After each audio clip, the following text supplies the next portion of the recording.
At my son's wedding, my daughter-in-law shouted into the microphone, "The old cheapskate isn't paying anything.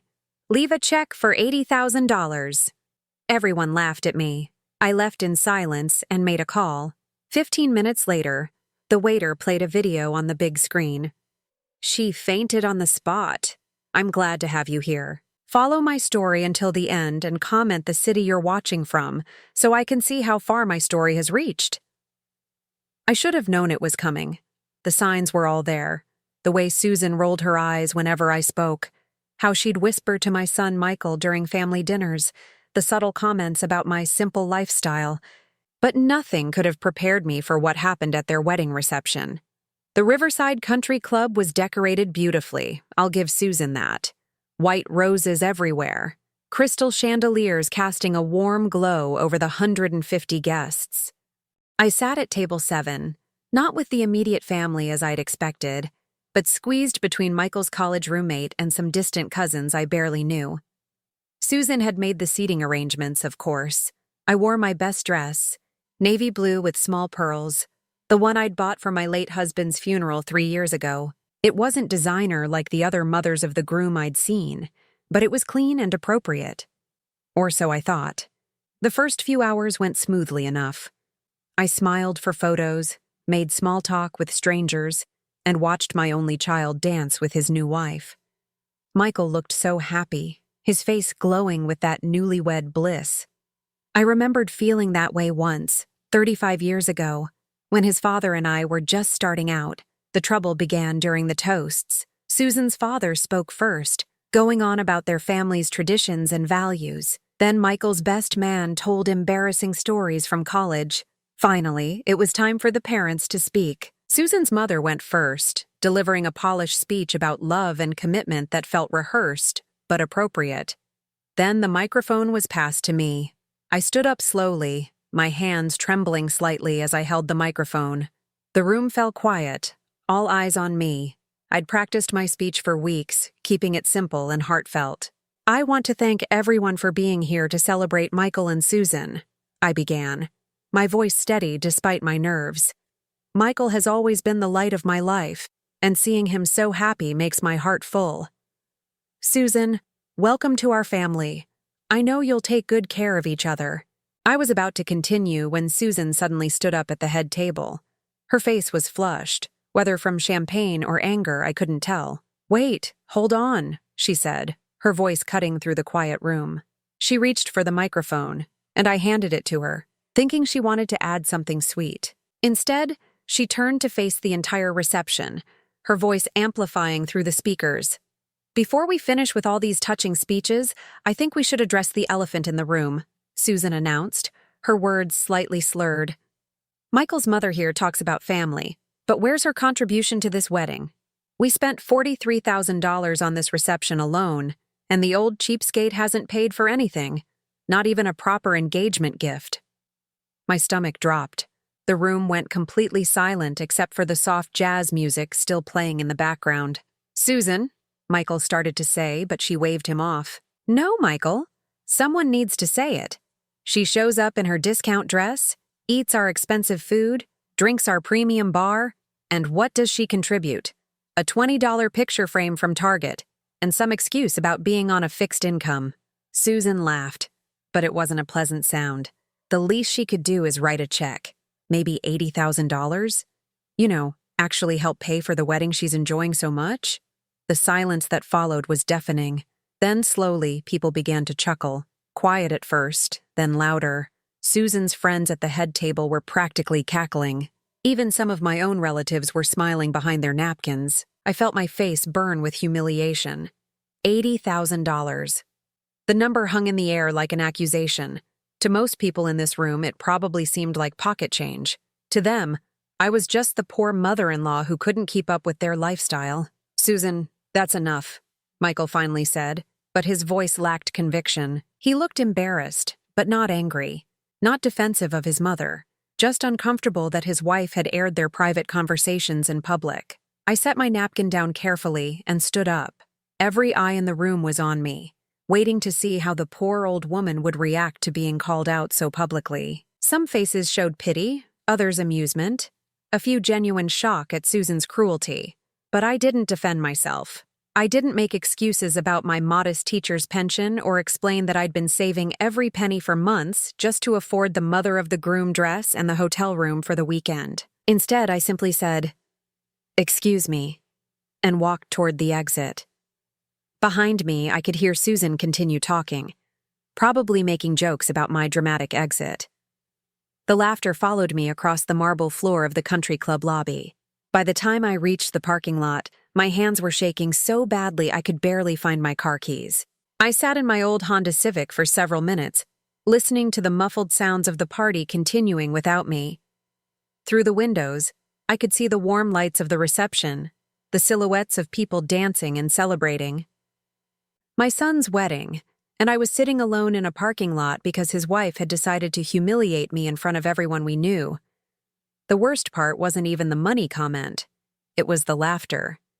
The way people I'd known for years had joined in, as if my inability to throw money around made me less worthy of respect. But as I sat there in the darkness, feeling smaller than I had in decades, I remembered something Susan didn't know, something nobody in that room knew. I reached for my phone and scrolled through my contacts until I found the number I needed. The call connected on the second ring. "Robert, it's Janice. I think it's time." "Are you certain about this, Janice?" Robert's voice came through the phone, professional but concerned. He'd been my attorney for 15 years, handling my husband's estate and helping me navigate the legal maze after David's death. But this call was different. "I've never been more certain of anything in my life," I said, my voice steadier than I felt. Through the car window, I could see guests coming and going from the country club entrance, probably stepping outside for cigarettes or fresh air. None of them looked in my direction. Why would they? I was just the forgotten mother-in-law sitting alone in the parking lot. "All right then, I'll have the documentation ready within the hour. Are you sure you want it displayed this way? It's rather dramatic." I almost laughed. Dramatic. After what Susan had just done to me in front of 150 people, dramatic seemed like exactly what the situation called for. "Yes, Robert, exactly as we discussed, the full disclosure." I hung up and leaned back against the headrest, closing my eyes. The events of the past 6 months played through my mind like a movie I'd watched too many times. It started with Aunt Eleanor's funeral. She'd been my father's sister, a spinster who'd never married and had no children of her own. Eleanor had always been the black sheep of our family, too independent, too outspoken, too unwilling to conform to what women of her generation were supposed to be. She'd worked as a traveling nurse, then later as a real estate investor, buying up properties in what were then considered bad neighborhoods. Everyone thought she was eccentric at best, foolish at worst. When she died at 91, I was surprised to be named as her sole heir. We'd exchanged Christmas cards and occasional phone calls, but I hadn't seen her in person for almost 5 years. The reading of her will was a shock that still made my head spin. $2.7 million. All those worthless properties she'd bought in the 1970s and 80s, they were now in the heart of gentrified neighborhoods. Her modest investments had grown into a substantial portfolio. And she'd left it all to me, with one condition. I was to keep the inheritance secret for at least 6 months and observe how my family treated me during that time. Eleanor always was a good judge of character, Robert had said after reading the unusual provision. She wanted to make sure her money went to someone who would use it wisely, not just someone who would spend it freely. At first, I thought the condition was strange, even hurtful. But as the months passed, I began to understand Eleanor's wisdom. Michael started visiting less frequently after the engagement was announced. When he did come by my small apartment, he seemed distracted, always checking his phone or talking about wedding expenses. Susan rarely came with him, claiming she was too busy with wedding planning. The few times I did see Susan, she made subtle comments about my lifestyle. "Oh, Janice, you really should consider moving to a nicer neighborhood." Or, "Don't you get tired of cooking for yourself every night? There are lovely senior communities with meal services." The comments stung because I knew what she was really saying. I was an embarrassment. My modest apartment with its secondhand furniture and coupon-organized kitchen drawer didn't fit the image she wanted for her new family. But I said nothing. I watched and listened, just as Eleanor's will required. The worst moment came 3 weeks before the wedding. Michael had stopped by to drop off my invitation, and Susan was with him. She looked around my living room with barely concealed disdain. "You know, Janice," she said, settling onto my couch like she was afraid it might stain her designer dress. "Michael and I have been talking. After we get back from our honeymoon, we think you should seriously consider selling this place and moving into one of those nice assisted living facilities. Nothing fancy, just somewhere more appropriate for your situation. My situation. Code for poor and therefore inconvenient." Michael had nodded along, not meeting my eyes. "It would give us peace of mind, Mom, knowing you're somewhere safe, with people to check on you. Safe. As if my ability to take care of myself was somehow in question just because I lived modestly. That night, I'd called Robert and asked him to prepare the documentation. If my own family was so concerned about my financial situation, perhaps it was time they learned the truth. Now, sitting in the country club parking lot with the taste of humiliation still bitter in my mouth, I was glad I'd made that call. My phone buzzed with a text from Robert. "Everything is ready. The video presentation will begin in approximately 10 minutes. The device has been given to the catering manager as requested." I took a deep breath and checked my reflection in the rearview mirror. My makeup was smudged from the tears I'd shed earlier, but I could fix that. I pulled out my compact and carefully reapplied my lipstick. If I was going back into that reception, I wanted to look composed. The walk back to the country club entrance felt like the longest of my life. With each step, I thought about Susan's words, about the laughter that had followed me out of the room, about the pity in people's eyes. But I also thought about Eleanor, who'd spent her life being underestimated and had the last laugh. I thought about the documentation sitting in Robert's office, proof of assets that would shock everyone in that reception hall. Most of all, I thought about the lesson Eleanor had tried to teach me. People's true character reveals itself when they think you have nothing to offer them. Susan had just failed that test spectacularly. The country club doorman held the door open for me with a sympathetic smile. "Everything all right, ma'am?" "Perfect," I replied. And for the first time all evening, I meant it. Inside, the reception was in full swing.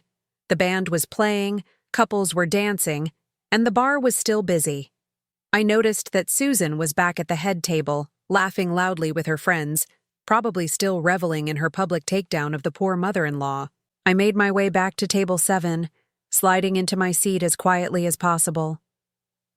The people at my table glanced at me with mixtures of sympathy and curiosity, but no one said anything. On stage, the band finished their current song, and the lead singer stepped up to the microphone. "Ladies and gentlemen, we've been asked to pause the music for a special presentation. If everyone could please direct their attention to the screen behind us." A large projection screen descended from the ceiling, and the lights dimmed slightly. Susan looked confused, turning to Michael with a frown. My heart was pounding, but my hands were perfectly steady as I folded them in my lap and waited for the show to begin. The screen flickered to life, and suddenly the reception hall was filled with Susan's voice. But this wasn't Susan the blushing bride, or even Susan the vindictive daughter-in-law from moments ago. This was Susan in her most unguarded moments, captured by hidden cameras I never knew existed. The first clip showed Susan at what appeared to be a bridal salon, surrounded by her friends. She was trying on wedding dresses while her bridesmaid sat nearby with champagne glasses. "God, you should see his mother's apartment," Susan was saying, twirling in front of a 3-way mirror. "It's like stepping back into 1980. Polyester furniture, clip-on lamps, and this pathetic little kitchen with appliances older than Michael. I swear the woman shops exclusively at garage sales." Her friends giggled, and one of them asked, "What are you going to do about her?" Susan shrugged, adjusting the bodice of a gown that probably cost more than my monthly pension. "Michael thinks we should help her move into some senior home after the wedding. Honestly, it would be a mercy.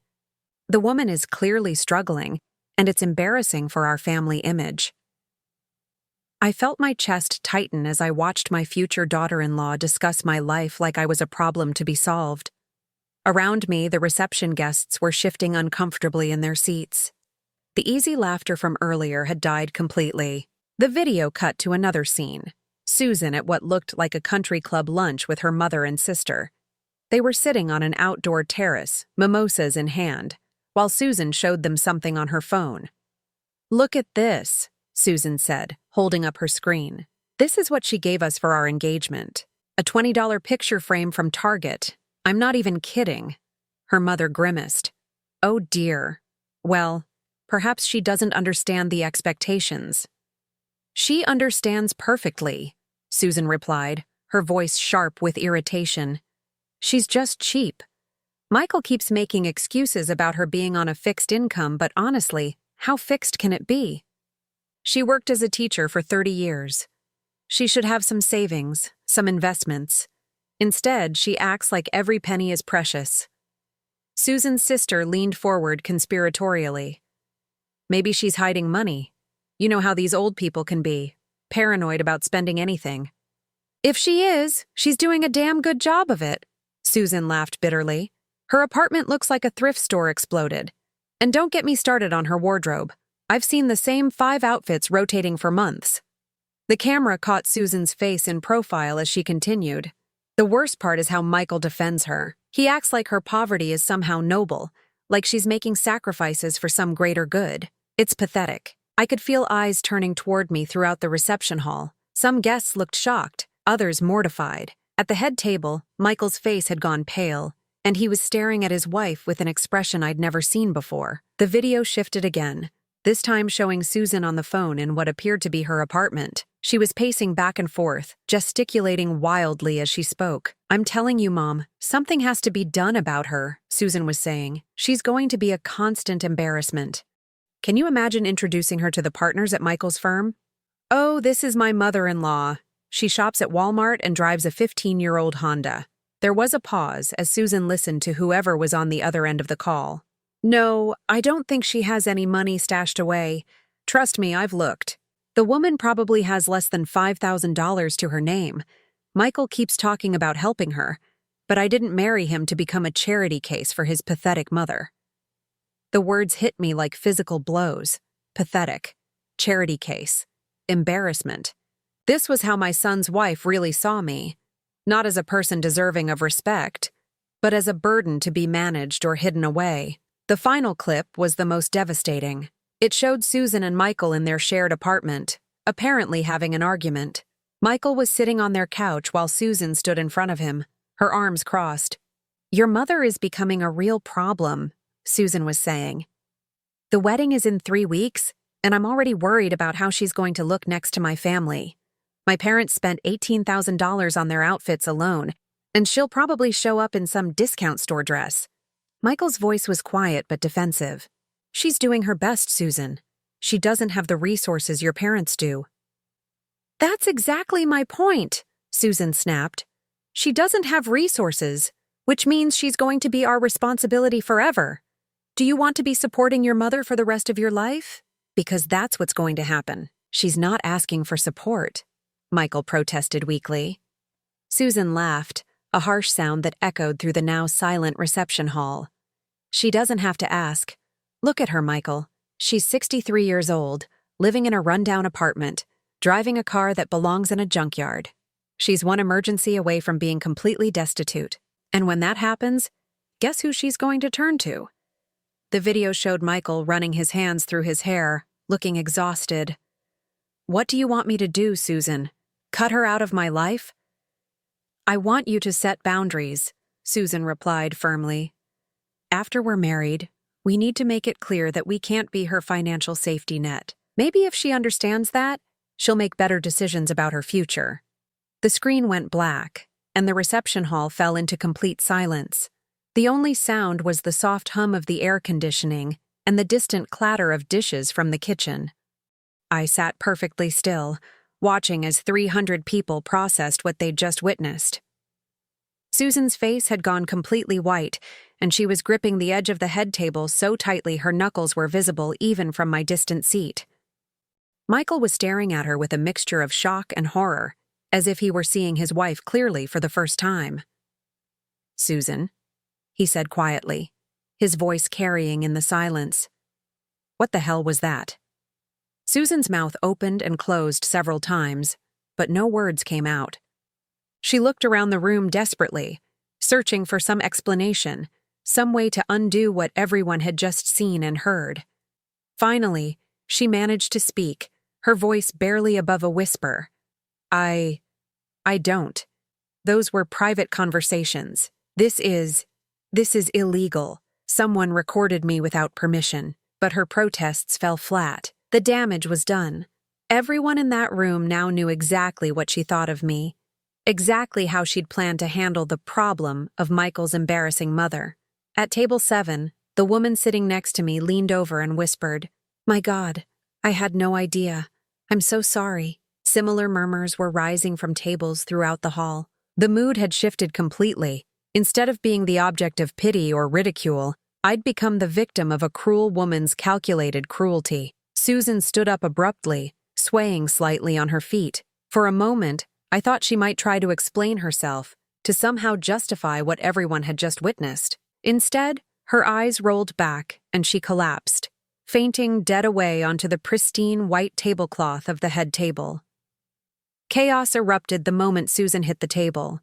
Her bridesmaids screamed, glasses shattered, and the beautiful wedding cake toppled sideways, sending 3 tiers of vanilla sponge and buttercream cascading across the white linen. I watched from table 7 as Michael jumped up, reaching for his unconscious wife while simultaneously looking around the room with wild, desperate eyes.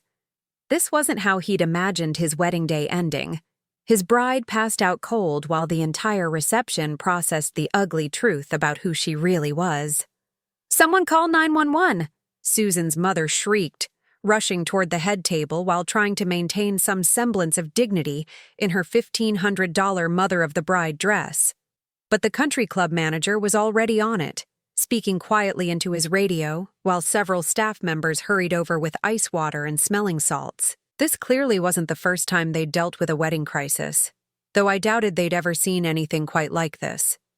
Susan's father stood frozen behind his chair, his face red with embarrassment and what looked like genuine anger.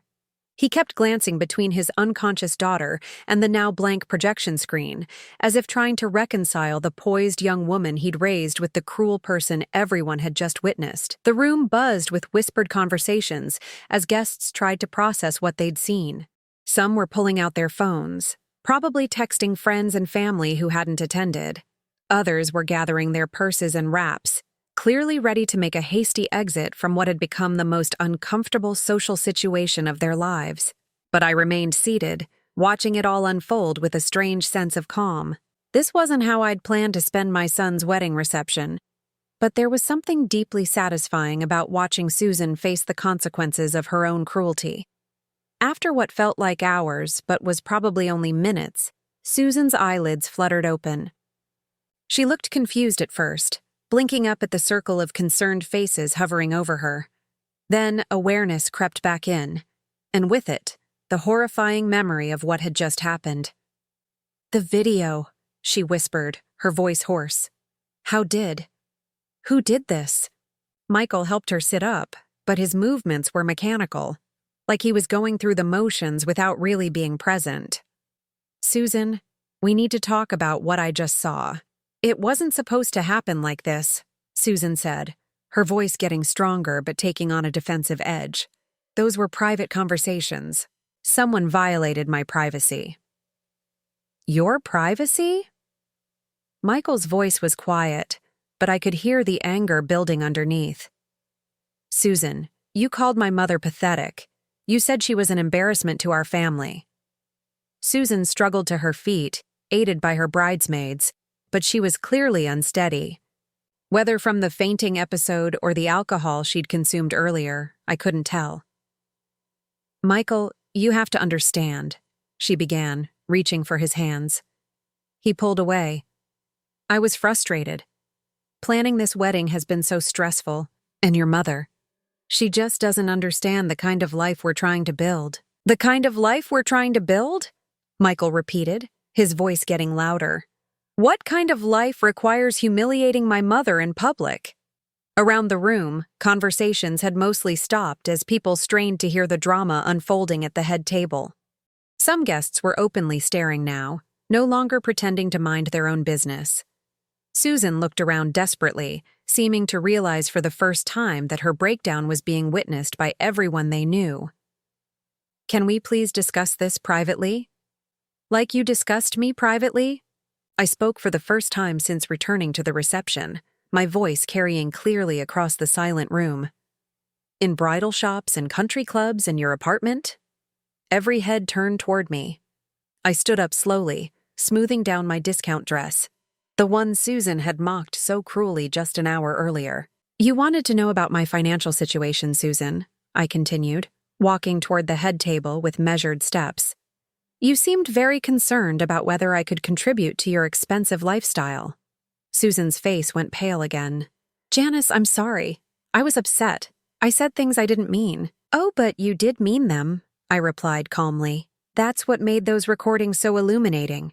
They showed who you really are when you think no one important is listening." I reached into my small purse and pulled out a folded document. "Since you were so curious about my finances, I thought you might like to see my recent bank statements." Michael frowned. "Mom, you don't need to do this." "Actually, I think I do." I unfolded the papers and held them up so Susan could see the numbers clearly. "As of this morning, my checking account balance is $2.7 million. The silence that followed was so complete, I could hear someone's stomach growling at a table across the room. Susan's mouth fell open, and she stared at the documents like they were written in a foreign language. That's impossible," she stammered. "You live in that tiny apartment. You drive that old car." "Because I choose to," I said simply. "Because I learned a long time ago that how you spend your money says a lot about who you are as a person, and because I wanted to see what kind of people my son had chosen to surround himself with." Michael looked stunned. "Mom, where did this money come from?" "Your great-aunt Eleanor left it to me when she died 6 months ago," I explained, keeping my eyes on Susan's horrified face. "But her will had an interesting condition. I had to keep the inheritance secret for 6 months and observe how my family treated me during that time." Understanding dawned in Michael's eyes, followed quickly by shame. She was testing us. She was giving me information, I corrected. Information about who really cared about me as a person and who just saw me as a burden or an embarrassment. Susan had gone from pale to green, and I wondered if she might faint again. "You've been rich this whole time?" she whispered. While you were calling me pathetic and planning to ship me off to a nursing home," I finished. "Yes, Susan, I was rich this whole time, rich enough to have paid for this entire wedding without blinking, rich enough to buy you a house or a car or whatever material thing you thought I was too poor to provide." The implications were sinking in for everyone in the room. Not only had Susan revealed herself to be cruel and heartless, but she'd done it while insulting someone who could have made all her financial dreams come true. Susan's father stepped forward, his face grim. "Susan Marie, what have you done?" But Susan wasn't listening to her father. She was staring at me with a mixture of horror and calculation, and I could practically see the wheels turning in her head as she tried to figure out how to fix this disaster. "Janice," she said, forcing her voice to sound sweet and conciliatory, "I think there's been a terrible misunderstanding. I never meant any of those things. I was just stressed about the wedding, and I said some things I shouldn't have." "Stop," Michael said quietly, but his voice cut through Susan's babbling like a knife. "Just stop talking." He turned to look at me, his face full of shame and regret. "Mom, I'm so sorry. I should have defended you. I should have shut this down the moment it started." "Yes," I said simply. "You should have." The weight of that agreement seemed to hit him like a physical blow. He sat down heavily in his chair, staring at his hands. Susan looked back and forth between us, panic setting in as she realized that her marriage might be over before the reception had even ended. The reception hall had become a theater, and everyone was waiting for the final act. I could feel the weight of 150 pairs of eyes on me as I stood there, still holding the bank statements that had just shattered Susan's world. "There's more," I said quietly, reaching back into my purse, since we're being honest about everything tonight. Susan's remaining color drained from her face. "More?" I pulled out another document, this one bearing the letterhead of Whitfield and Associates, one of the most prestigious law firms in the state. This is a copy of Aunt Eleanor's complete will, the part that explains exactly what she wanted me to do with her money. Michael looked up from his hands, curiosity overriding his shame for a moment. What do you mean? Eleanor was very specific about her intentions, I said, unfolding the legal document. She didn't just want to test how you treated me. She wanted to ensure that her money would be used to help family members who demonstrated genuine character and kindness. I cleared my throat and began to read directly from the will. Quote, "If my niece Janice observes that her family treats her with respect, love, and dignity during the 6-month observation period, she is to establish a family trust fund. This fund will provide for education expenses for future generations, emergency assistance for family members in genuine need, and support for family members who show kindness and consideration for others, regardless of their perceived financial status." The irony wasn't lost on anyone in the room. Susan had spent months plotting to distance herself from her poor mother-in-law, not knowing that treating me with basic decency could have secured her family's financial future for generations.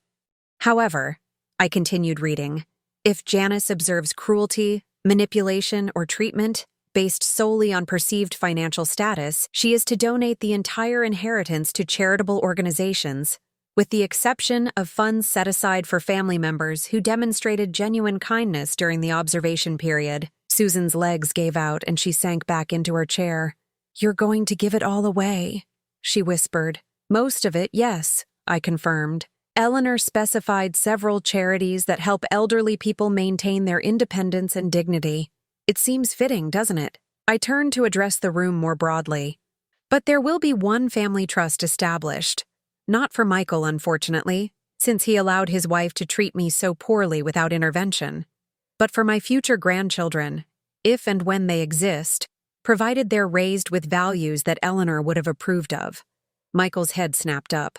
"What does that mean?" "It means," I said, looking directly at Susan, "that any children you have together will have access to a substantial education fund and inheritance, but only if they're taught to treat people with respect regardless of their financial circumstances.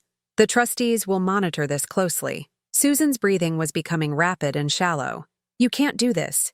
You can't hold our future children hostage because of a misunderstanding." "A misunderstanding?" I repeated, my voice hardening. "Susan, you spent 6 months treating me like garbage because you thought I was poor. You planned to have me institutionalized. You called me pathetic and embarrassing. You turned my own son against me with your constant complaints about my lifestyle." I pulled out my phone and opened the voice memo app. "And just in case anyone thinks those recordings were somehow taken out of context, let me share what you said to me directly, just 3 weeks ago." I pressed play, and Susan's voice filled the room again.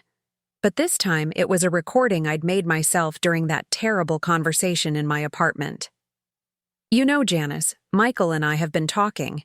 After we get back from our honeymoon, we think you should seriously consider selling this place and moving into one of those nice assisted living facilities. Nothing fancy, just somewhere more appropriate for your situation." The recording continued with Michael's voice agreeing, talking about peace of mind and safety concerns.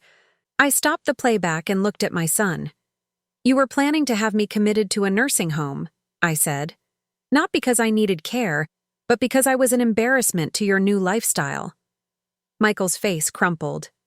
"Mom, I thought we were helping. Susan said you seemed lonely, that you were struggling." I was struggling, I agreed.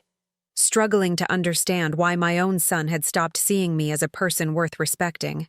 Struggling to figure out when you'd started viewing me as a burden instead of your mother. The truth was settling over the room like a heavy blanket. Guests were beginning to gather their belongings, clearly uncomfortable with witnessing what had become a very public family implosion. Susan suddenly stood up, her desperation making her voice shrill. "This is insane. You're destroying our marriage over some stupid test. We can fix this, Janice. I can change. I can be better." "Can you?" I asked. "Because 15 minutes ago, you stood up at your own wedding reception and publicly humiliated me for being poor. Not because I'd done anything wrong, but because my financial situation embarrassed you." "I was drunk," Susan protested. "I made a mistake. You weren't drunk when you were in that bridal shop calling my apartment pathetic. You weren't drunk when you told your mother I was an embarrassment. You weren't drunk when you convinced my son that I needed to be put in a home for my own good." I folded the documents and put them back in my purse. "Those weren't mistakes, Susan. They were revelations. They showed me exactly who you are when you think there are no consequences." Susan turned to Michael desperately. "Tell her, Michael. Tell her we can work this out. Tell her you love me."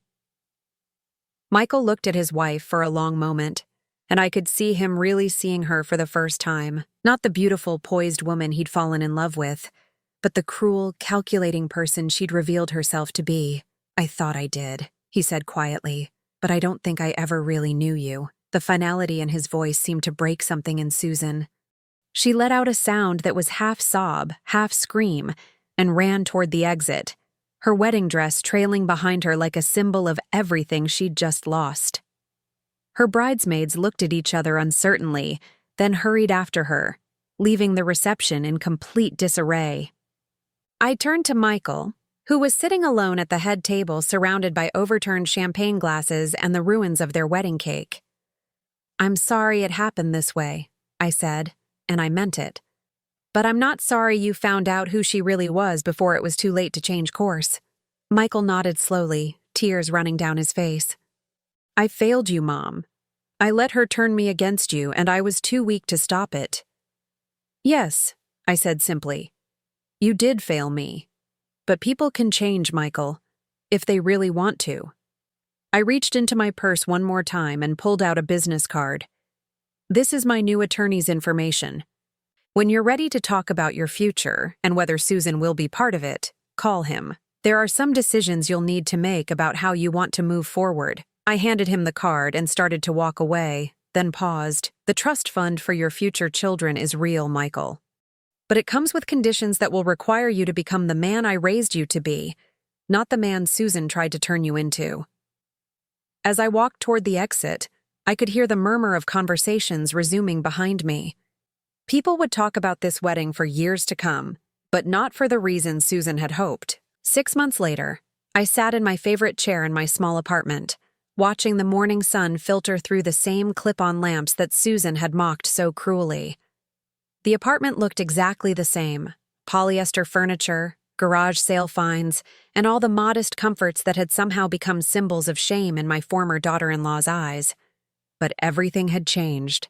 The papers scattered across my coffee table told the story of the past half year. Divorce documents, signed and finalized just 2 weeks ago, charitable donation receipts totaling $2.2 million, and a thick folder from Whitfield and Associates detailing the establishment of the Eleanor Hartwell Children's Trust, funded with the remaining $500,000 of my inheritance. Michael had called me 3 days after the wedding, his voice hoarse from what I assumed had been days of crying and soul-searching. "Mom," he'd said, "Susan's gone. She left that night and never came back. Her parents came to get her things." I hadn't been surprised. Susan was many things, but she wasn't stupid. She'd realized immediately that her marriage was over and her reputation in our social circle was destroyed. Running away was probably the smartest thing she could have done. "I'm filing for divorce," Michael had continued. "I know it's fast, but after what happened, I can't even look at myself in the mirror, knowing what I allowed her to do to you." The divorce had been swift and brutal. Susan had tried to claim half of everything, but the prenuptial agreement her own parents had insisted upon worked against her. When the recordings of her cruel comments about Michael's family became part of the court record, even her lawyer had advised her to settle quickly and quietly.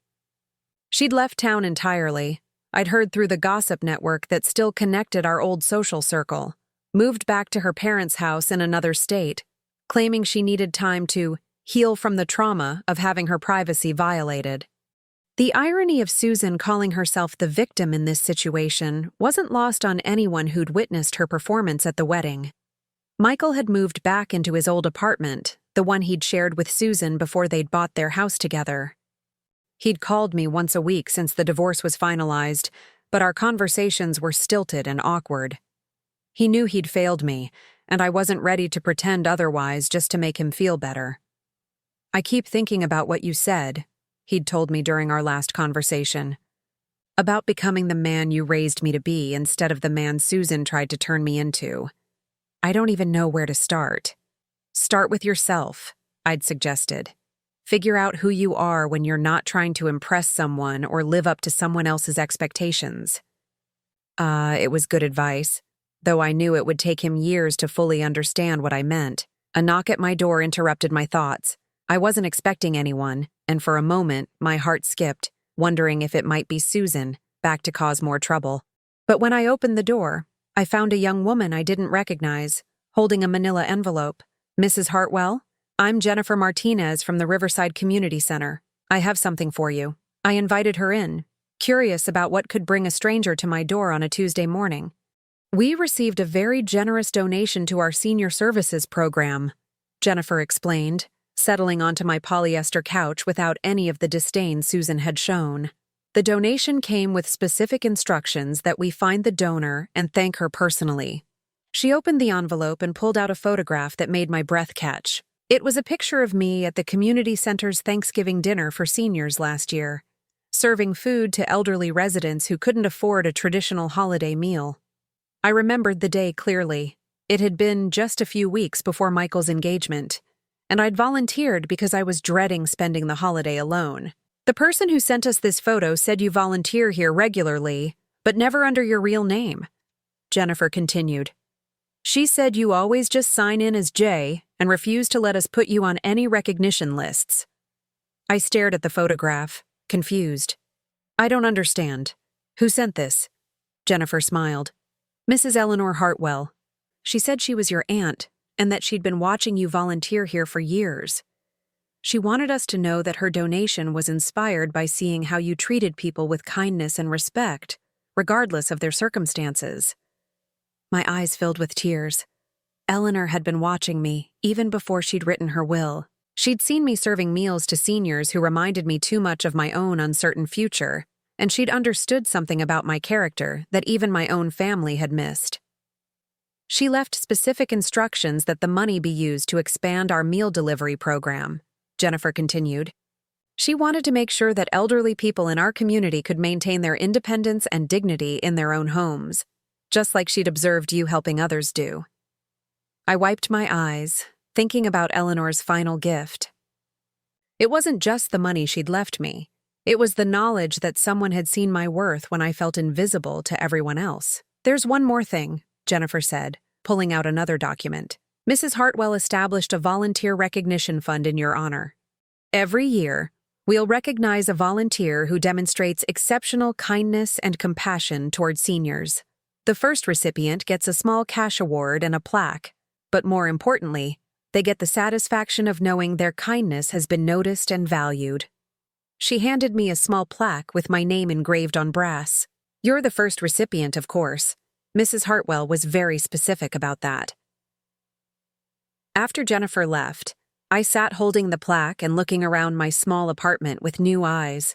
Susan had seen poverty and embarrassment. Michael had seen obligation and burden. But Eleanor had seen something different entirely. A woman who chose kindness over status, who measured worth by character rather than bank account balances. My phone rang, interrupting my thoughts. It was Michael. "Hi, Mom," he said, his voice tentative. "I was wondering, would you like to have dinner this week? I've been seeing a therapist, working through some things, and I'd like to talk to you about what I've learned." I considered his request. The old me might have said yes immediately, eager to rebuild our relationship regardless of the cost to my own dignity. But Eleanor's test had taught me something valuable about setting boundaries. "What have you learned?" I asked. "That Susan didn't turn me into someone I wasn't," Michael said quietly. "She just revealed who I already was. Someone who valued appearances over substance. Someone who was embarrassed by anything that didn't fit my idea of success. That's on me, not her."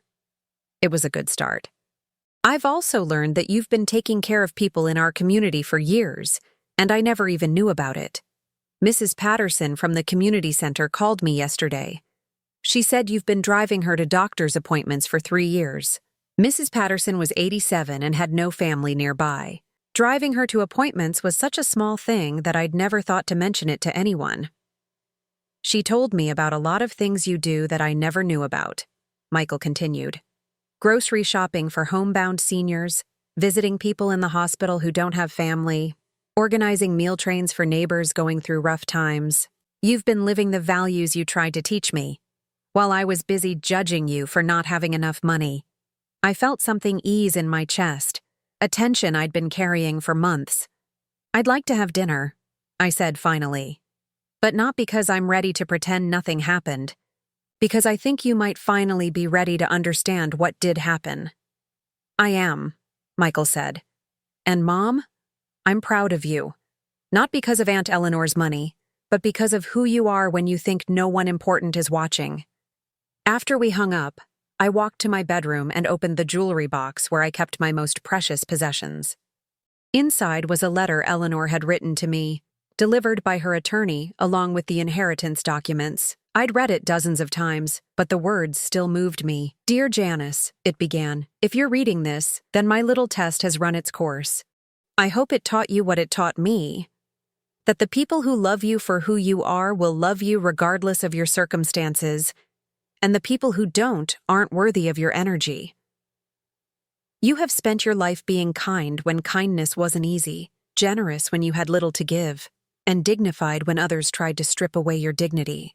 That is worth more than money, though I hope my money will help you continue being exactly who you are. I folded the letter carefully and put it back in the jewelry box. Outside my window, the world continued spinning, full of people making the same choices Eleanor had tested, choosing between kindness and cruelty, between substance and appearance, between love and convenience. As for me, I was exactly where I belonged. In my modest apartment with my polyester furniture and my clip-on lamps, surrounded by evidence of a life well lived and love well given, rich in the ways that mattered most, and finally free from the need to prove my worth to anyone who couldn't see it for themselves. Now I'm curious about you who listened to my story. What would you do if you were in my place? Have you ever been through something similar? Comment below, and meanwhile, I'm leaving on the final screen 2 other stories that are channel favorites, and they will definitely surprise you. Thank you for watching until here.